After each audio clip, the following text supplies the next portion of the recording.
Después de la trilogía de vídeos sobre Nomura, he decidido hacer uno de un tema más relajado y más cortito que los anteriores, o al menos eso espero. Así que la misión de hoy será la de hacer que el vídeo no dure más de 15 minutos. Pero no os preocupéis, que la próxima semana hablaremos de un tema muy interesante que seguramente ni sabíais. Hasta yo me he llevado una sorpresa cuando lo vi. Pero eso para ese vídeo. Hoy toca otra cosa, ya que en esta ocasión hablaremos sobre las razas de Spira. Y es que en la saga de Final Fantasy hay muchas razas. Los Q de largas lenguas o los Bangas, reptiles bípedos. Hay muchas razas en este gran universo, así que en este vídeo hablaremos de las razas y subrazas de Final Fantasy X. Antes de comenzar, como vamos a hablar de las razas de Spira, advertir que en este vídeo habrá spoilers del juego y alguno muy leve de Final Fantasy X2 y spoilers fuertes. Así que dicho esto, comencemos. Los humanos es la raza más numerosa del mundo de Spira, como en este y tantos juegos. Y tú te estarás preguntando, pero eso es una obviedad, ¿por qué la pones en este vídeo? Pues porque es una raza igualmente de las más numerosas e importantes, desarrollando todo tipo de trabajos como tendederos, recepcionistas, legionarios. Sin ir más lejos, la corrupción la figura más importante del clero y por lo tanto el líder del pueblo de Spira es un humano, aunque más adelante nos demos cuenta de que en realidad es un no enviado. El venerable supremo Maika, el cual para unificar más al pueblo de Spira nombró venerables a cada líder de las otras razas de Spira, excepto a...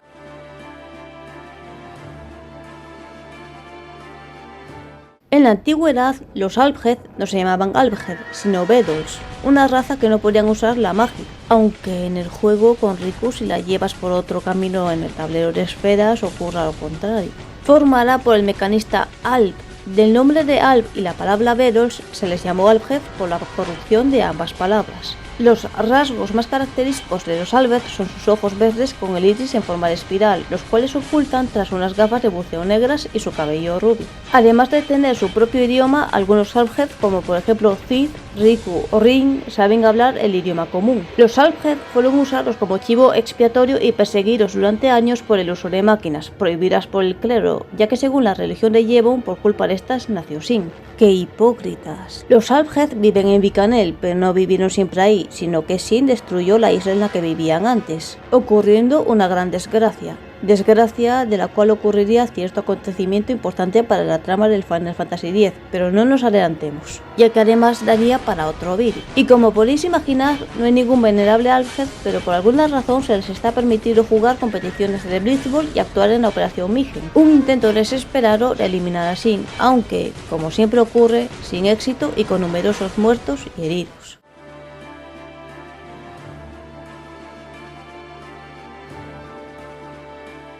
Los Guaro tienen largos brazos y manos, además de venas muy marcadas en la cara. Viven en Guarosalam, un lugar místico entre los bosques del Río de la Luna. Es un lugar de paso para los invocadores. El anterior líder y venerable de Yevon era Yiskal Guaro, el cual murió de forma sospechosa. Su sucesor fue su hijo Seymour Guaro. En Guarosalam está el Eterio, lugar de descanso eterno para los muertos. Solo con pensar en una persona fallecida, los Lucilos darán forma a ese ser. Los muertos no pueden escapar del Eterio, pero, si se diera el caso, las fuerzas del Eterio harán todo lo posible para que dicha persona no logre escapar. Y si hubiera algún no enviado, pues no es que esas fuerzas le sienten muy bien, que digamos. Como curiosidad, si entras en las casas, verás que hay guaros mayores que hablan un idioma antiguo, usando palabras como contrada o carcamales, por ejemplo. Y como dato extra, los Guaros sienten un gran odio hacia los Alfhead.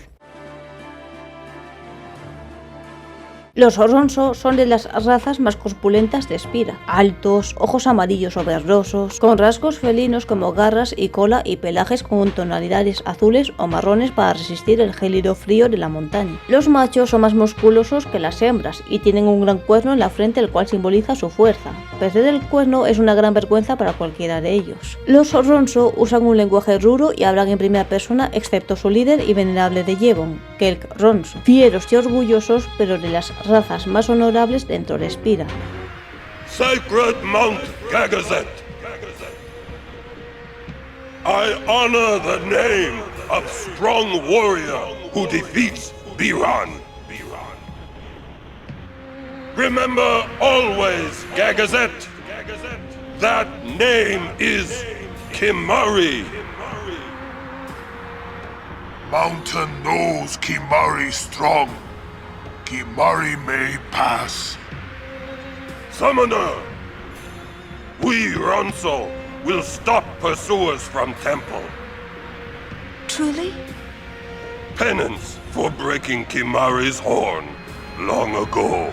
Fuertes y bravos, se entrenan día y noche para proteger el monte Gagase, monte que invocadores y guardianes han de superar para llegar a Zanarkand. Por palabras del propio Kimahri, cuando Viran y Yenke les avisan de que están desapareciendo los invocadores, este dice: Iran is troublemaker, but Ronso do not lie. Summoners disappearing, that was not lie. A pesar de... bueno... Not talk, Kimahri. Not see Yenke for 10 years. Say something. Leave Kimahri, Yankee. Kimahri is small, Ronso. Kimahri's so small, can't see Yankee and Biran's faces.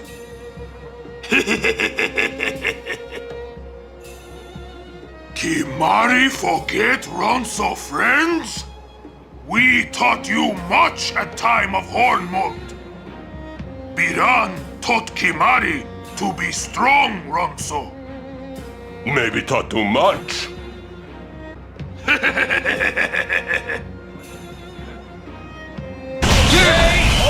Here!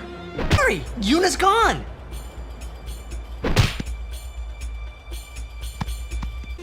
One of Kimahri's friends looks just like him. Both follow summoners on all fours.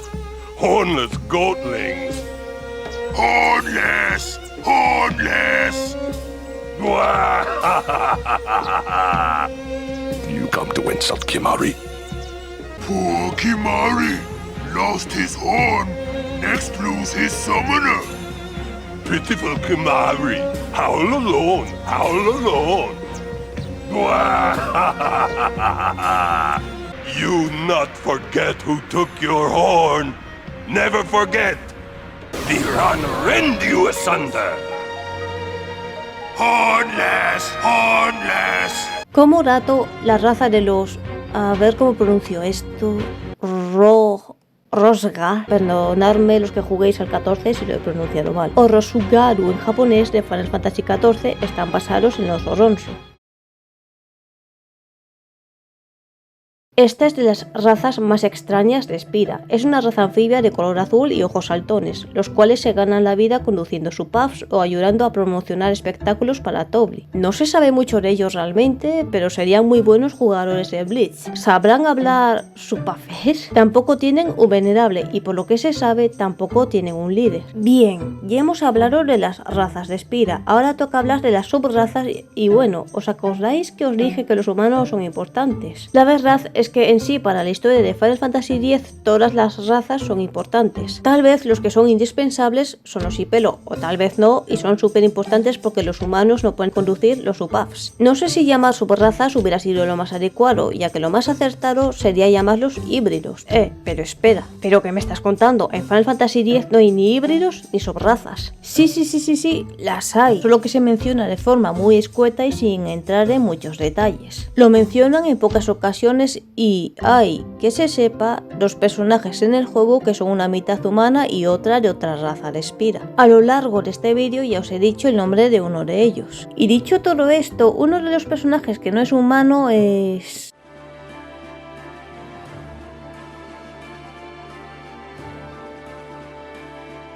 Sí, Seymour Guaro. Uno de los venerables de Spira es una subraza fruto de la unión de una humana y Chiscal Guaro, el anterior líder y venerable de los Guaro, que para nada fue asesinado por su hijo. Seymour, a diferencia de los demás Guaro, tiene la piel blanca y marcadas venas azules en la frente, además de afiladas uñas. ¿Los tatuajes del pecho? No, eso no tiene nada que ver, o tal vez sí. Nah, esos tatuajes son porque los desarrolladores en un principio el sistema de niveles iba a ir con tatuajes. Igualmente en el canal de El Custo tenéis más información sobre el tema de los tatuajes. No se sabe mucho de la madre de Seymour, solo su aspecto gracias a una visión de los lucidos en Zanarkand o en el templo de Bach cuando nos le encontramos para recibir su eón. El león de la oscuridad, Ani.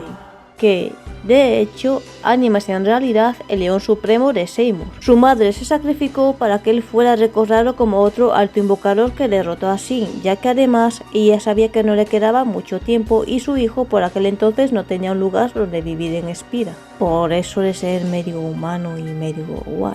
Por lo tanto, Seymour no solo no decidió no usar el león de su madre como león supremo, sino que lo empezó a usar como arma contra nosotros y para ganar admiración en el pueblo de Spira una vez que se convirtió en venerable tras asesinar a su padre. Que no se sabe qué ocurrió, pero sería muy macabro pensar que usara a su madre para matar a Yiskal, pero a saber, mejor volvamos al tema que esto se está poniendo demasiado turbio. Seymour acabó heredando la piel blanca de su madre, pero lo de las uñas tan afiladas y venas marcadas fue de su padre, lo cual hizo que fuera repudiado en el pueblo guaro por ser considerado una abominación. Pero eso no le da el derecho a todo lo que hizo, y por ser tan pesado. ¡Deja de ser tan pesado! Y ahora toca hablar de otra persona la cual no es solo humana, pero esto, por suerte, no se supo en el resto de Spira, ya que si no, la historia hubiera sido muy diferente a como la conocemos.